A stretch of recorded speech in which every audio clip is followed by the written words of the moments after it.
Nangako ang Department of Human Settlements and Urban Development na magandang buhay ang regalo at iiwan ng administrasyon ni Pangulong Ferdinand R. Marcos Jr. para sa mga mahihirap na Pilipino.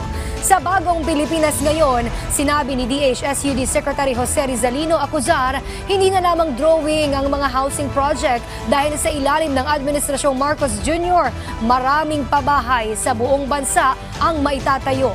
Mahigpit din ang bilin sa kanila ng Pangulo na huwag magtatayo ng basta-bastang pabahay at nakalagay sa mga disaster area. Sa halip ay sa mga ligtas na lugar at kumpleto sa amenities. Pangako ni Acuzar, hindi natatapos ang mga programang ito sa ilalim ng termino ng Pangulo dahil maaari itong ipagpatuloy ng susunod na administrasyon. Pwede nating ipagmalaki na ito ang pabahay ng ating gobyerno, hindi po ito drawing. Ayan, kahit maraming... Hindi po ito drawing, ito po ay totoo na. Bakit? Nangyayari na ngayon. Nandiyan na po yung mga beneficiaries na titira sa pabahay ng 4PS na hindi po pondo ng gobyerno ang ginamit. Pondo po ng pribado. Yan po ang regalo ng ating Pangulo.